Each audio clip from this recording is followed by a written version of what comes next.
देवांश, ये सब किताबें आप ही की हैं जो आप ये सब पढ़ते हैं? मैं इन सब किताबों का अध्ययन करता हूँ। सारी किताबों का? चारों वेदों का अध्ययन करता हूँ। चारों वेदों का अध्ययन करते हैं। 20,000 मंत्रों का अध्ययन देवांश जो 9 साल के हैं। जाड्यं धियो हरति सिंचति वाचि सत्यं मानोन्नतिं दिशति पापमपाकरोति धर्मक्षेत्रे कुरुक्षेत्रे समवेतायुयुत्सवः मामका पांडवाश्चैव किमकुर्वत संजय। इन सब को पढ़ने के बाद बनना क्या है? क्योंकि मुझे प्रधानमंत्री। प्रधानमंत्री? इसको पढ़ने के बाद प्रधानमंत्री कैसे बन जाओगे? इसको पढ़ करके ना तो हम इंजीनियर बन सकते हैं, ना तो हम डॉक्टर बन सकते हैं, ना हम साइंटिस्ट बन सकते हैं। पहले तो मैं कहना चाहूँगा कि वो जो लोग ऐसा सोचते हैं कि इनसे हम इंजीनियर नहीं बन सकते, कुछ भी नहीं बन सकते, तो वो गलत हैं। अच्छा। वो इतिहास की पुस्तकें उठा के देखें, चरक, सुश्रुत, धन्वंतरी, ये सारे साइंटिस्ट ही तो थे, ये भी तो वेद ही पढ़ते थे। हाँ, जो विदेशी थे उनने ऐसा किया हमारे साथ। तक्षशिला, नालंदा, इन सब की पुस्तकों को जला दिया।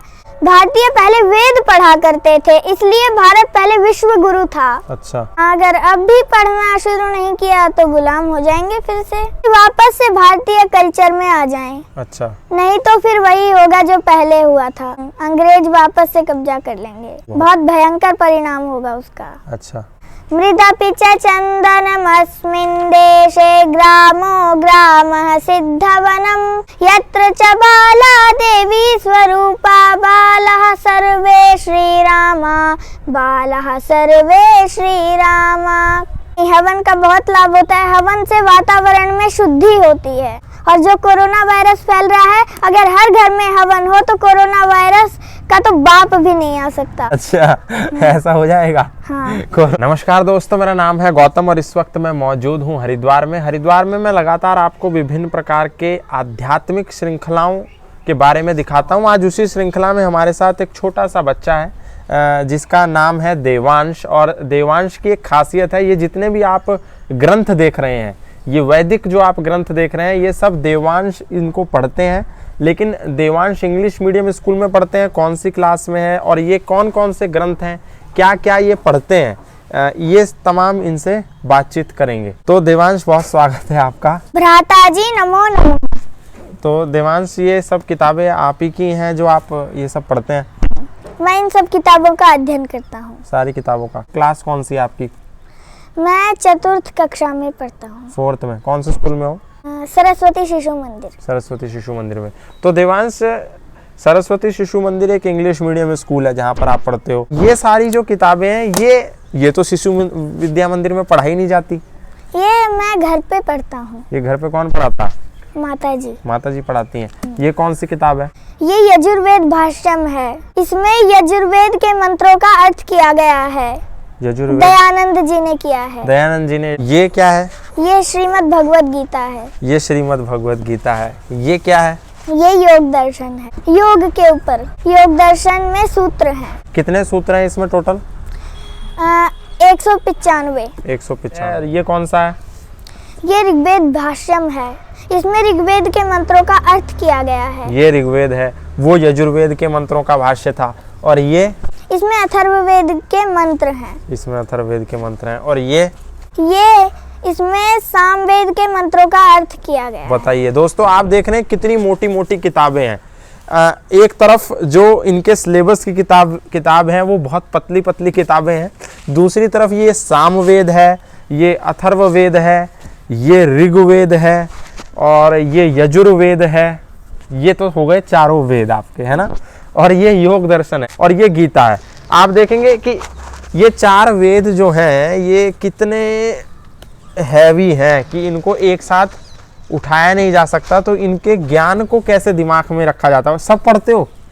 चारों वेद आप पढ़ते हो? हाँ, चारों वेदों का अध्ययन करते हैं। चारों वेदों का अध्ययन करते हैं। और ये क्या है? वैदिक संपत्ति क्या है? ये अक्षर विज्ञान के ऊपर है ये वैदिक संपत्ति। अच्छा, अक्षर विज्ञान। अक्षर विज्ञान जो भाषा की वैज्ञानिकता, भाषा साइंटिफिक जो चीज़ें हैं लैंग्वेज की, उसके बारे में ये किताब है। दोस्तों, आप सोच करके आश्चर्यचकित हो जाएंगे कि कैसे एक छोटा सा नौजवान, कितनी उम्र है बाबू आपकी? 9 वर्ष। 9 वर्ष के हैं। 9 वर्ष का बालक जो चौथी कक्षा में पढ़ता है वो चारों वेद और दर्शन और श्रीमद् भगवद गीता, योग दर्शन, ये सारे ग्रंथों को पढ़ता है। ये ताकि अच्छा चलो इनमें से अब मुझे क्या सुनाओगे? आप पहले मेरे से सुन लो भर्तृहरि के श्लोक। भर्तृहरि, चलो सुना दो। जाड्यं धियो हरति सिंचति वाचि सत्यं मानोन्नतिं दिशति पापमपाकरोति चेतः प्रसादयति दीक्षु तनोति कीर्तिं सत्संगतिं कथयं किं न करोति पुंसाम्। वाह वाह वाह वाह, बहुत बढ़िया बहुत बढ़िया। ये भर्तृहरि के भी श्लोक सुना दिए। पहले भगवद गीता के श्लोक सुनाओ। धर्मक्षेत्रे कुरुक्षेत्रे समवेतायुयुत्सवः मामका पाण्डवाश्चैव किमकुर्वत सञ्जय दृष्ट्वा तु पाण्डवानीकं व्यूढं दुर्योधनस्तदा आचार्यमुपसंगम्य राजा वचनमब्रवीत्। अच्छा ये बताओ, ये इतनी मोटी मोटी किताबें हैं तो इसमें मंत्रों की कुछ संख्या भी होगी? कितने कितने मंत्र हैं इसमें? यजुर्वेद में कितने हैं? यजुर्वेद में 1975 1975 मंत्र हैं। और ऋग्वेद में? ऋग्वेद में 10,580। 10,580? इतने ज्यादा?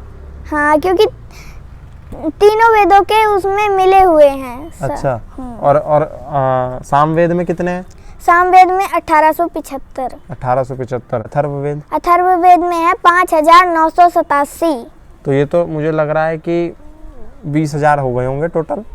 कैसे कर लेते हो इतने भारी भारी हैवी पुस्तकों का अध्ययन? मेरी जो माता जी हैं वो आसानी से करवा देती हैं। तो क्या माता जी ने भी पढ़ा है वेद? हाँ, सारे पढ़े हुए हैं माता जी ने तो। अच्छा। माता जी क्या करती हैं? माता जी तो घर पे ही हमें पढ़ाती हैं। वैसे क्या कुछ करती नहीं है बाहर कुछ नहीं करती। पहले सर्विस लगी थी पर लेकिन हमारे लिए माता जी ने सर्विस छोड़ दी। तो आपका मन लगता है कि नहीं इन सब मंत्रों को, संस्कृत को पढ़ने में? कुछ मन लगता है? हाँ, मन लगता कि जबरदस्ती माता जी बोलते हैं पढ़ो? हाँ। जबरदस्ती नहीं, मन लगता है। मन लग जाता है। हाँ। आपके जो दोस्त होंगे स्कूल के, उनको तो इनमें से कुछ भी नहीं पता होगा? हाँ, उनको तो ये भी नहीं पता होता कि वेद क्या होते हैं। अच्छा, ये भी नहीं मालूम कि वेद क्या है। तो आप उन्हें बताते हो कि वेद ये है, दर्शन ये है? हाँ, बताता हूँ। अच्छा, बता देते हो। हाँ। तो इन सब को पढ़ने के बाद बनना क्या है? क्योंकि मुझे प्रधानमंत्री। इसको पढ़ने के बाद प्रधानमंत्री कैसे बन जाओगे? क्योंकि जो सन्यासी होता है वही प्रधानमंत्री बन सकता है। तो पहले सन्यासी बनोगे या पहले प्रधानमंत्री? पहले अच्छा आदमी बनूंगा, उसके बाद प्रधानमंत्री बनूंगा। तो फिर बीच में सन्यासी कहाँ से आ गया? सन्यासी ही अच्छा प्रधानमंत्री बन सकता है, क्योंकि उसको ना अपने परिवार से मोह होता, नहीं तो परिवार से मोह होता है तो देश की उतनी सेवा नहीं करते। अच्छा, पर अभी जो प्रधानमंत्री हैं वो तो सन्यासी नहीं है। हाँ? वो सन्यासी नहीं है। तो इसका मतलब वो अच्छे प्रधानमंत्री नहीं है? नहीं, अच्छे प्रधानमंत्री हैं। कैसे? क्योंकि उन्होंने अपने परिवार को त्याग रखा है। यार, परिवार को? अच्छा, इससे पहले हमारे इतने सारे प्रधानमंत्री हो गए, उनमें से तो कोई भी सन्यासी नहीं था? कुछ विशेषताएं होती हैं हर किसी में। अच्छा, मतलब एट लास्ट बनना प्रधानमंत्री है? पूरा एकदम सोच रखा है? हाँ। उसके लिए पढ़ रहे हो तमाम चीजें हैं। अच्छा, ये संस्कृत के आपने बताया, योग दर्शन बताया, योग दर्शन के भी कुछ है याद सूत्र वगैरह? कितने इसके याद हैं सूत्र? पूरा ही योग दर्शन याद। पूरा योग दर्शन कंठस्थ है? तो कितने हैं इसमें टोटल सूत्र? इसमें 195। 195 सब याद है आपको? तो चलो सुनाओ। तपः स्वाध्याय ईश्वर प्रणिधानानि क्रिया योगः समाधि भावनार्थ क्लेश तनु करणार्थश्च अविद्या स्मिता राग द्वेष अभिनिवेश पंच क्लेशा अविद्या क्षेत्रम उत्तरेषां प्रसुप्त तनु विच्छिन्नो दाराणाम अन्त्य सुचि दुःखानात्मसु नित्य सुचि सुखात्म ख्याति विद्या दृग् दर्शन शक्ति और एकात्मते वास्मिता सुखानुशयी राग दुःखानुशयी द्वेषः स्वरस्वायी विदुषोऽपि तथा रूढोऽभिनिवेश ते प्रतिपश्वा हेया सूक्ष्मा ध्यान हेयास् तद्वृत्तयः क्लेश मूल कर्माश्रयो दृष्टादृष्ट जन वेदनीयः सति मूले तद्विपाको बहुत बढ़िया बहुत बढ़िया। आप देख रहे हैं दोस्तों कि कैसे इनको अपनी उंगलियों पर याद है, योग दर्शन से लेकर के, चारों वेदों से लेकर के, उपनिषदों से लेकर के, दर्शन से लेकर के, कोई भी चीज इन्होंने छोड़ी नहीं है। अच्छा, इसमें क्या ये आपकी नोटबुक है क्या? ये नोटबुक है? हाँ, ये क्या है? ये ईश्वर स्तुति प्रार्थना उपासना। इसका क्या मतलब होता है? इसमें ईश्वर स्तुति के वो होते हैं मंत्र। ईश्वर की पूजा के हाँ, याद है ये सब आपको? हाँ, सुनाओ। ओम विश्वानि देव सविता दुरितानि परासुव यद्भद्रं तन्न आसुव। ओम हिरण्यगर्भः समवतताग्रे भूतश जातः पतिरेक आसीत् सैदाधार पृथिवीं द्यामुते मां कस्मै देवाय हविषा विधेम। ओम य आत्मदा बलदा यश विश्व उपासते प्रशिशं यश देवाः यश छाया अमृतं यश मृत्योः कस्मै देवाय हविषा विधेम। वाह वाह वाह, बहुत बढ़िया। तो अच्छा, ये इतने हैवी मंत्र हैं, मुझे अगर सीखना हो तो मैं कैसे सीख सकता हूँ? हाँ, हम तो ऐसे सीख लेते थे, माताजी सोते समय बोल देती थी, एक दो बार में ही याद हो जाते थे। एक दो बार में याद एकदम। ये कौन सा है? ये क्या मतलब है इसका? ये सायंकालीन मंत्र है, सोने के लिए जो मंत्र होते हैं। तो सोने के लिए मंत्रों की क्या जरूरत है? लोग तो बिना मंत्रों के सो रहे हैं। हाँ हाँ, पर लेकिन जो ऋषि लोग होते थे वो सोने से पहले मंत्र पाठ करके सोते थे। तो फिर ये मंत्र रोज करते हो आप सोने से पहले? रोज रूटीन है आपका? हाँ। कभी ऐसा नहीं होता कि छूट गया, सो गए, पहले नींद आ गई? तो थोड़ा बताओ कैसे, क्या है? ओम यज्जाग्रतो दूरमुदैति दैवं तदुषुप्तश तथैवैति दूरं गमं ज्योतिषां ज्योतिरेकं तन्मे मनः शिव संकल्पमस्तु। इसका क्या मतलब हुआ? ये जो हमारा मन रात को सोते समय दूर दूर तक भागता है, वो हमारा मन शुभ संकल्प वाला हो जाए, इसमें ये प्रार्थना की गई है भगवान जी से। अच्छा, और ये क्या है? भोजन मंत्र? हाँ। इसमें क्या होता है? इसमें भोजन करते समय इसको बोलते हैं। इससे क्या होगा? इससे पहले मैं मंत्र बोल देता हूँ। चलो बोलो। ओम अन्नपते अन्नशन्नो देयनमेव सुस्मिनः प्रप्रदातारं तारिस ऊर्जं नो देहि द्विपदे चतुष्पदे। ओम शांति शांति शांति ओम। इसका गा के मैं सुनाऊंगा। क्या चीज? इसका अर्थ। चलो बताओ। अन्नपते भगवान हमें तुम अन्न सदा प्रदान करो, अन्नदान देने वालों का प्रभु सदा कल्याण करो, रोग रहित व पौष्टिक अन्न से प्रभु हमें बलवान करो, दो पायों व चौपायों को अन्न सदा प्रदान करो। क्या बात। इसका ये अर्थ है। मतलब अन्न पते भगवान हमको अन्न सदा प्रदान करो। हाथ जोड़ करके खाने से पहले भी भगवान की प्रार्थना करनी है, सोने से पहले भी भगवान की प्रार्थना करनी है, शाम को भी भगवान की प्रार्थना करनी है, प्रातःकालीन मंत्रों से सुबह उठ करके भी भगवान की प्रार्थना करनी है, जागरण मंत्र जागते वक्त भी भगवान की प्रार्थना करनी है। तो आप सोच करके देखिए कि जिस बच्चे का, छोटे से बच्चे का जीवन ईश्वरमय होगा, बचपने से सोते समय, उठते समय, खाते समय, बैठते समय, जागते समय, तो उस बच्चे का मस्तिष्क कितना पवित्र होगा आप सोच सकते हैं। इसके लिए मेरे पास शब्द नहीं है बताने के लिए कि इन्होंने सब मंत्र, सबके अर्थ याद कर रखे हैं। अच्छा, आप जैसे यजुर्वेद पढ़ते हो, ऋग्वेद पढ़ते हो, सामवेद पढ़ते हो, इसमें है क्या? इसमें ये है, इसका मूल है, हमें कर्म ऐसे करना है जिससे हमारा जीवन यज्ञीय बन जाए, जिससे हमारा जीवन। अच्छा, यज्ञीय मतलब? यज्ञीय मतलब शुद्ध और परोपकारी और शुद्ध जीवन बनना है। अच्छा, ये हमारे यहाँ कुछ संस्कार होते हैं, उसके बारे में भी कुछ मालूम है आपको? हाँ, 16 के 16 संस्कार मुझे याद है। बताओ। अच्छा चलो ठीक है, मैं आपको क्रम से बता देता हूँ। ठीक है बताओ। गर्भाधान, पुंसवन, सीमंतोनयन, जातकर्म, नामकरण, निष्क्रमण, अन्नप्राशन, चूड़ाकर्म, कर्ण वेद, उपनयन, वेदारंभ, समावर्तन, विवाह संस्कार, वानप्रस्थ, संन्यास, अंत्येष्टि। वाह। अब आप देखो कि ये 16 संस्कार इन्होंने बताए, इनमें से कितने संस्कार आपको पता है? जात कर्म क्या होता है, पुंसवन क्या होता है, चूड़ा कर्म क्या होता है? आपके अभी कितने संस्कार हो गए हैं? मेरे तो अभी 5-6 हो गए। कहाँ तक हो गया? 5 तक। वेदारंभ तक हो गया। हाँ, वेदारंभ। उसके बाद कौन सा है वेदारंभ के बाद? समावर्तन। समावर्तन में क्या होता है? समावर्तन में शिक्षा पूर्ण हो जाती है। अच्छा, जब अब शिक्षा पूर्ण हो जाएगी तो आपका समावर्तन हो जाएगा। हाँ।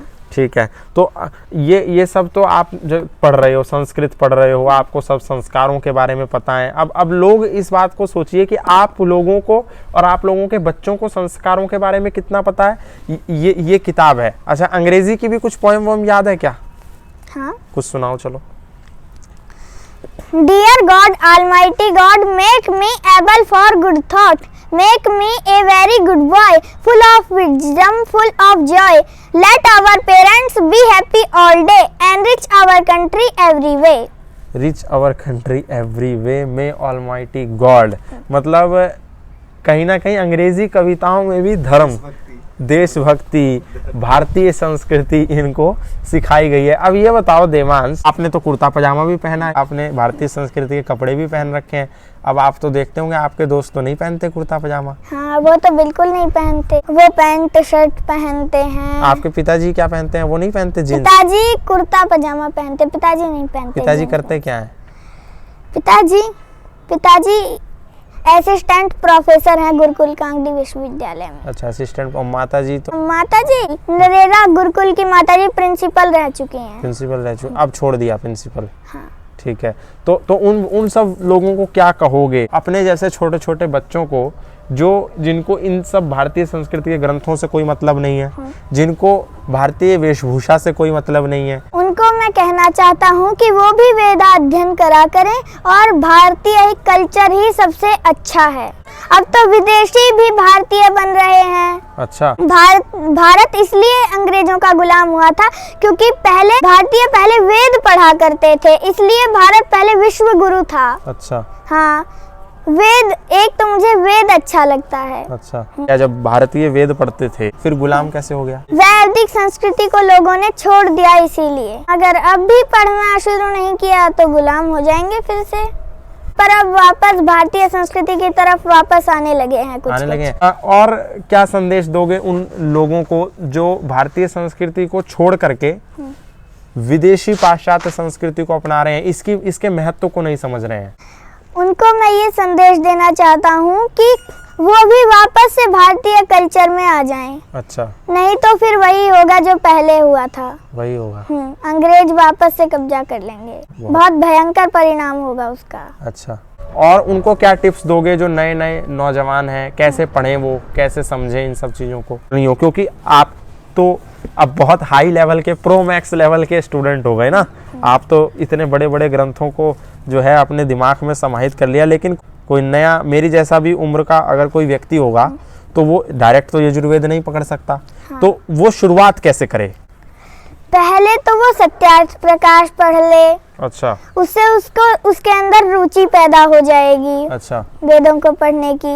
ऋग्वेद आदि भाष्य भूमिका भी पढ़ ले, वो उससे रुचि पैदा हो जाएगी। फिर ऐसे धीरे धीरे 1-2 मंत्र कर ले, फिर वो धीरे धीरे अपने आप ही उसको याद हो जाएंगे सारे मंत्र। तो आप हवन करते हो डेली? हाँ। हवन के तो सब मंत्र याद होंगे आपको?